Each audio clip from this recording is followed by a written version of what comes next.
isn't the balance here, and isn't the attempted takeaway, that when things get serious, this guy wants the audience to know that he will side on the side of the Department of Justice and all that is right?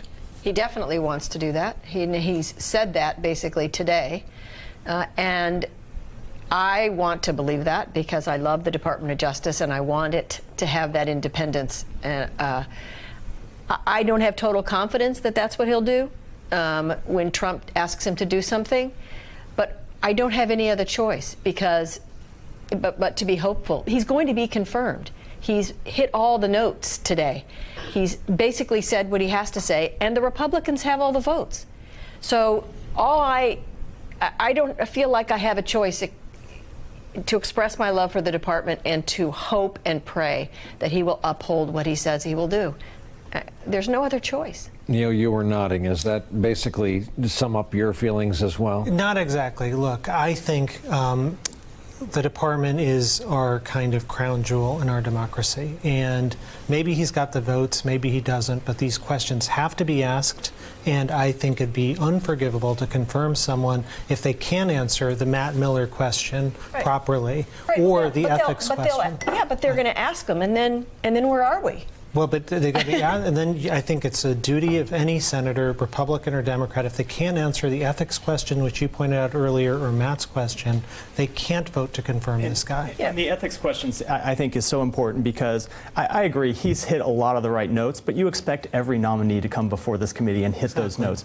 But in a very important way, he has broken with the department's long-term precedent when it comes to this recusal question. This recusal is critically important because the question isn't just does he hold the views in this memo and why did he write this memo.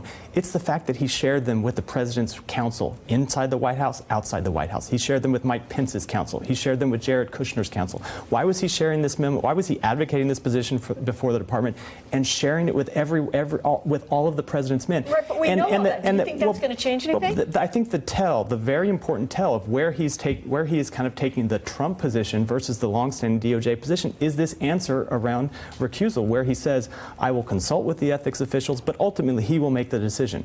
That's a tell. Look, every nominee before this committee has to answer the same questionnaire. He filled out his questionnaire and he answered it the way he answered it at the hearing today. If you go back and look at previous questionnaires, Jeff Sessions, Eric Holder, Rod Rosenstein, Sally Yates all said, not only will I consult with the ethics officials, but I will follow their advice.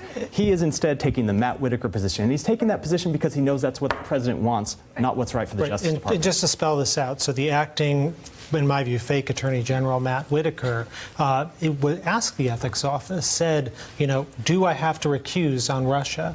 And they came back and said, yeah, we think you should. And what does he do? He doesn't recuse anyway. So look, I agree with Chuck Rosenberg. He's right to say that this nominee is better than Matt Whitaker. But that's like, so is this coffee cup. That's not saying anything. And I do think, fundamentally, this is such an important position. If he can't promise to obey the ethics office, I think that looks Trumpian beyond words, and that speaks volumes. Cynthia, what kind of people work at the DOJ Office of Ethics? Well, it's the career office. They're wonderful people, and they may very well tell him he has to recuse.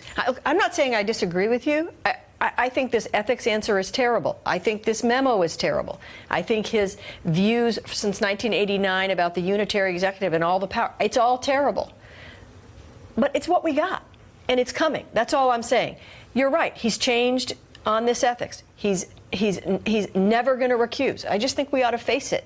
And I hope the people at the ethics office are convincing, and they will have a very legally based response, and then he will not recuse. I guess what I'm reacting to is, I was privileged to work a little bit on Eric Holder's confirmation hearing. I love Eric Holder. And in that hearing, we were so worried about persuading the Democrats, actually. This was not something we came in and took for granted that the Democrats would vote for him.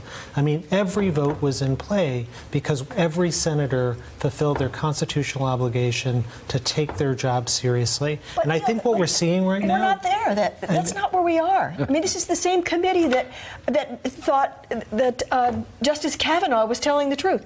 They're voting party line. It's It's not right, but it's true. Yeah, no, I'm sorry, it's true. Yeah, I'm not disagreeing. I guess I'm more of an optimist at the end of the day. I love that about you, yes, too. Exactly. I want to be more like you when I grow up. Hey there, I'm Chris Hayes from MSNBC. Thanks for watching MSNBC on YouTube. If you want to keep up to date with the videos we're putting out, you can click subscribe just below me, or click over on this list to see lots of other great videos.